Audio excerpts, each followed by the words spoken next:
Hello, everybody. Welcome to Pod and Deliver Week in Review.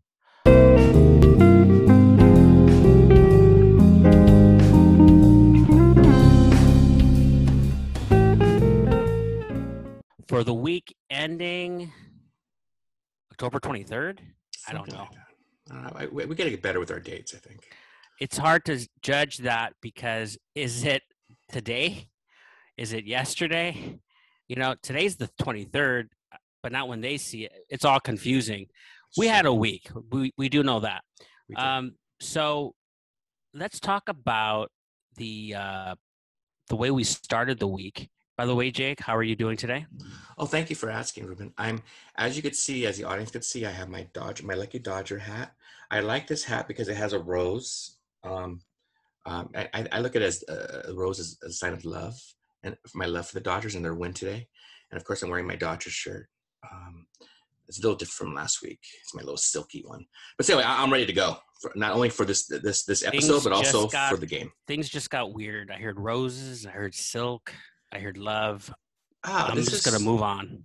Okay. Right. Let's, we started the week with Jacob Gerhardt. We talked to him about the novel A Tree Grows in Brooklyn. What are your thoughts about that?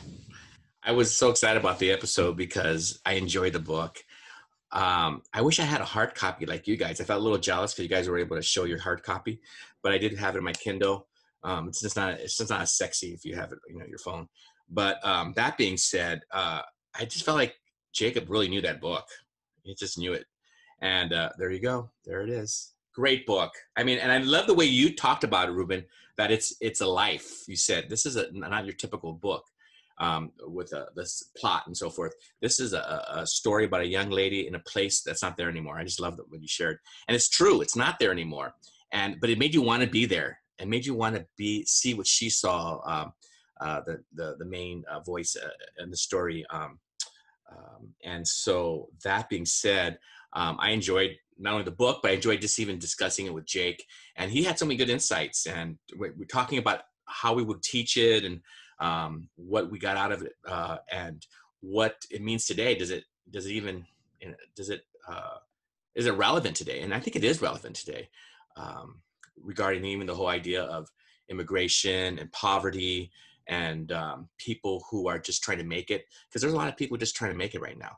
And I think we're blessed that we have a home and we have a roof over our head, but there's a lot of people out there who don't. So I'm just thinking that there's probably other tree grows in Brooklyn's out there that we don't know of because we're just in a different situation. But anyway, what did you think of the episode, Rube? Yes, I enjoyed it a lot. It's great talking to, I'll call him Gerhardt. So I should have made that rule in our last interview. So, because there's two Jakes, yeah. But Gerhardt is cool to talk to because right away he starts teaching. He starts giving us insights into the popularity of the book in its inception. And so, because the mystery to me, I actually don't know much about the book and at all until I read it. So it was a mystery to me as to why it's not in the same conversation as other early 20th century books. And it is. I like these stories that are about people's lives. Mm-hmm. I mentioned another comparison of with the book that I read called Sister Carrie, because it's a life in Chicago, older person, very different kind of book, but really valuable conversation spanning years, but also like you mentioned, spanning different topics mm-hmm. that are relevant today. The notion that things are different, but they're not foreign, completely strange when we read it. Like there's some very similar things going on today. I do want to mention too, he talked about a website, the Wall Street Journal, and on regarding something called Masterpiece, and it's definitely worth looking at. It's not just. Do you remember him? Yeah, I do remember referring to that. Mentioning it. Yeah. Yeah, I believe he said that it covers classics, but it not just in terms of novels. They talk about film. It covers every Saturday Orwell, but also paintings, classics. So worth looking at. Masterpiece in the Wall Street Journal every Saturday. And I had never heard of it before. So that was good. Had a great time talking to Jake Gerhardt. And yeah, please look at that video, everybody. So we then went to talk about ethnic studies, didn't we? We did. It got some discussion, I think, among people. I think you might have gotten a text message or two. I did. So what are your thoughts about that episode? Well, I just thought it would have been a great. You and I discussed about going and having this episode and putting it on, and I wasn't sure what the response was, but I just knew that it was a class that I'm teaching, and I found that it was interesting that I know not everyone's teaching it the same way. Someone brought up to my attention that, hey, you know that there are at our school it's only like Anglos, whites, who are teaching the class. And I thought about it for a second. I said, yeah, that's true. And I hope they're balanced. But then I thought, well, you know what? Sometimes, not every time, not always, but some people who are white sometimes have like, hey, you know what? I need to be self-hate. I need to let people know how bad whites are. And I don't think you need to do that. I don't think you have to do that at all. I just think you need to be honest. Yeah, share the atrocities that were done. But don't feel like you have to just share those. You share others, what other groups have done to Native Americans or to Latinos or to African Americans, and how they've even done it to each other. So my whole point is that I think sometimes new teachers they have a lot of pressure, a lot of stress, and if they're having to teach a new class like this, like at my school, 3 new teachers have to teach this class, and I think it could be a little overwhelming, and in the way of how do I present this and to be fair and to be balanced. I think that's what we need to be, is fair and balanced. So. Wow, fair and balanced. You sound like a cable talk show or cable news network or something. I thought I made that up. Sorry. Well, we got a couple of really interesting comments.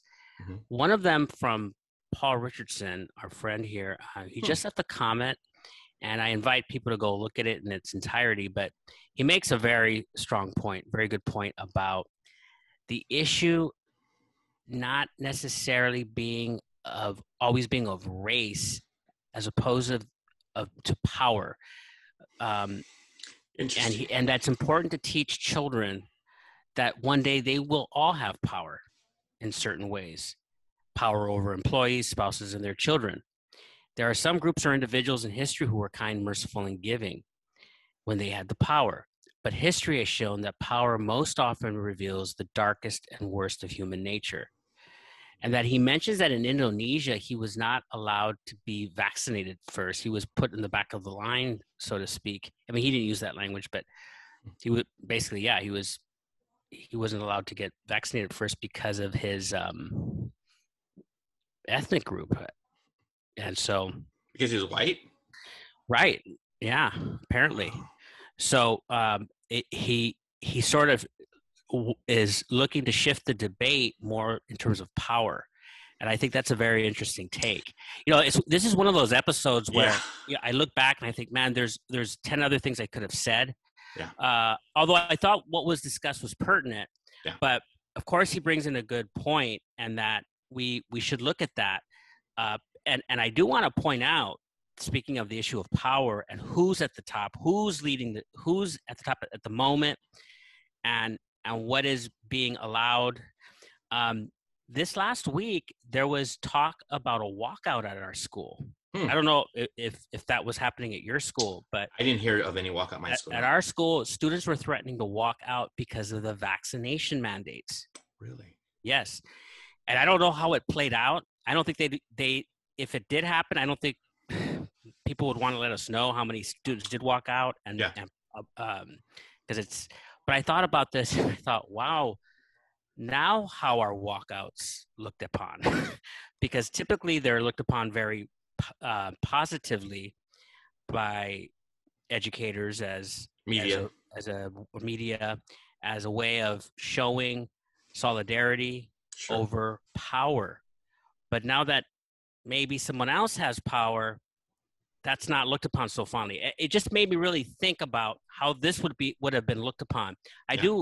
would like to say though that the admin at my school said, if students do this, don't try to stop them. I kind of thought that was interesting and pretty consistent with maybe how they would view other types of walkouts, maybe historically. Yeah. So Can I add to that regarding about power? I'm not sure, Ruben, if we said it in the podcast or if Jake said it, but there's this movie coming out about a former slave who left. He became free, and he got a piece of land, and he started in the South, and he started doing well, and he bought slaves. And this is a true story. It's a movie that's coming out, I think, in the next year. He bought slaves to work, and he treated them like slaves. And so this is a former slave buying slaves. And when you say the word power, I think that's the magic word. So when someone gets power, and sometimes they overdo it, they overuse that, and they become corrupt many times. And I think it doesn't matter what color you are, you get power sometimes, and many times you misuse it. So there you go. I do also want to point out another comment made on the same episode. Juan Haragi. I hope I pronounced it right. Haragi. We just so you know, we have Haragi in our blood, in our forefathers. So go ahead. He says, you forgot to mention that most of the new teachers teaching ethnic studies are white. How does this alter the presentation of the lessons? I think that's a very telling comment, because I could see why there is resentment over this idea of who is teaching these lessons. Right. How is it that you're representing me? I had this conversation with our dad a few months back, and we don't always talk politics or things like this, education, but we were talking one night, and we were kind of laughing, and we were in total agreement over the issue of Latinx. Because I asked my dad, because I thought he was in full agreement with it, because he's a person who, he was a person of the left. And I said, I don't remember getting the memo when we were to change our name, right. I didn't know we were designating this now. And he said the same. He agreed with me. He goes, I didn't get it either. He didn't understand it. And it was like, wait a minute, who's calling these shots? How did these decisions get made? How are you representing us? And who are you to represent us? Yeah. I'm confused by this. And I think it's problematic. Yeah. That's a good point. I mean, I think you have to be very careful how you present that. It doesn't mean because I'm not African American, I can't present information, but I'm always very careful to say, this is through my eyes. We talked about the Dave Chappelle episode. Some of the kids have seen that Netflix.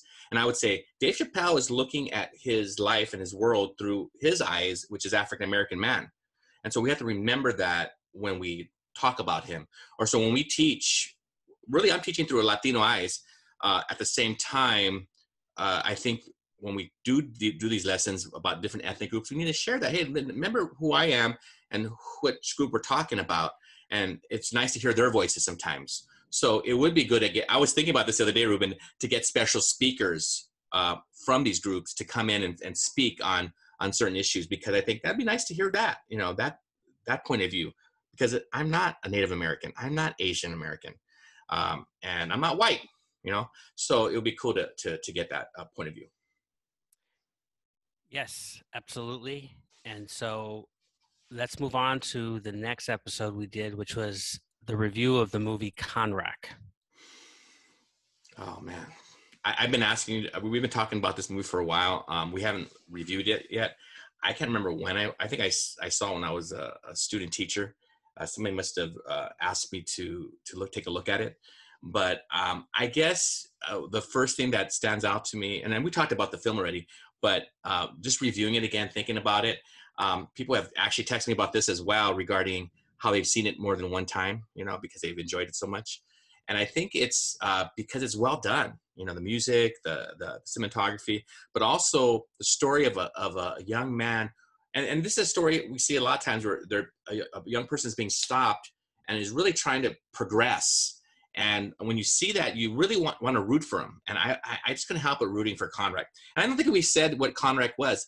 The students called Conrad, I was Mr. Conrad, they called him Conrack because they couldn't pronounce Conrad. And I thought it was funny that even the principal had a name for him. She never called him Mr. Conrad either. But well, you can't even pronounce his name right because it isn't Conrad either. It's Conroy. Conroy, man. See, there we go. Conroy. See, I messed it up. So Conroy. So they couldn't say Conroy. They said Conrack. So there you go. I have pie in my face. But no, I just felt like it was. And you mentioned regarding these young people that it was just so real, and it just felt so real that these kids were so genuine, such great acting. Where in some other films we just felt like it was just the casting agent just brought whoever they thought was best, and it wasn't always the best choices regarding the actors that were chosen. But I think in this case it was perfect. What I mean is that I don't think it was the actors chosen. I maybe I wasn't clear about it. Wasn't the actors chosen isn't the full problem, because I was referring to Was the problem acting? with Dangerous Minds. It's not just the problem with the actors. I felt like it was the problem with the writing, meaning Okay. you're not creating specific characters. These are individuals. They're not just a class full of bad kids or low scoring kids, academically low kids. These are individuals. And I think Conrack, this film depicted it well.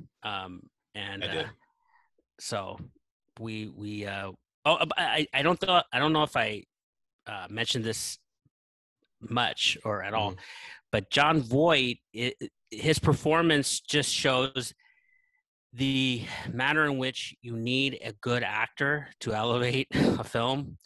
It doesn't matter if the source material is there, but if you don't have somebody who can bring it, and he was, he was really big at that time. You remember he had Coming Home, he had The Champ, he had all these movies, Deliverance, all these movies that were coming out that were just special.